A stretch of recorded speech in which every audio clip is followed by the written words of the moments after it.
Hello folks, I am simmering my spaghetti before I add the tomato paste and the peas to finish it off. And I want to have a short video here today to talk about something that popped in my head yesterday. After I went through my recap of all the stuff I've been doing, I was thinking that really what I'm talking about quite often fits what lifestyle was like by our grandparents, say 1950, depends on how old you are, whether they're parents or, grandparents or great-grandparents. But think about how they lived, think about what they ate, and it gives you a good idea of what we really need to get back to. In that time, we didn't really have an obesity pandemic, and there's good reasons for it. So if you think about it, in 1950, they basically didn't have junk food. They had almost no frozen food. Things for drinks like juices and sodas were a special treat. They didn't have those every day.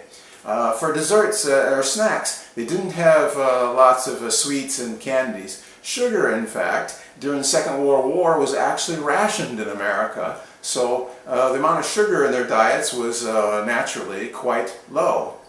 Also, the meat servings on the plates were probably proportionately smaller than today because meat actually was more expensive proportionately back then than it is now.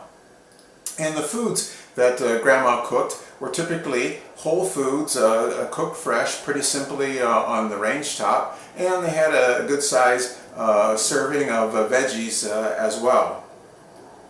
The meat would be also less processed. It would be something like a cut of meat that she would prepare somehow in on the range top or in the oven as a roast. So for the work that they did, folks, you know, they didn't have air conditioning in 1950, so just simple works typically generated a sweat each day. So from what they ate and from the work that they did, it was pretty healthy and fit, at least compared to today. Now, am I saying that in 1950 they had health and fitness nailed? Absolutely not. Folks, in 1950 they drank too much, and all the guys and a lot of the women were smoking. Obviously big no-nos, and they didn't maybe know any better back then, but now we do. So folks, when you're thinking about grocery shopping, I mentioned 4SS. 4SS. That means less than or equal to 4 ingredients, low sugar, and low salt. So one more step that you can add if you go to the grocery store and when thinking about buying something, think in your head, was this product available in the same form and so forth as it is in your hand today? If it was available exactly like that in 1950, it's probably okay.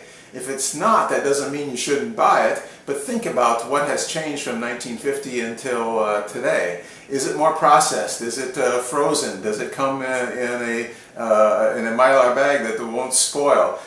Is it having the high salt and the high sugar, as I mentioned? So think about that, and this extra mindset for you to process when you're trying to come up with a plan for your health and fitness.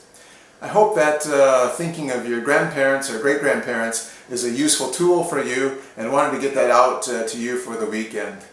Take care, make it a good one, bye-bye.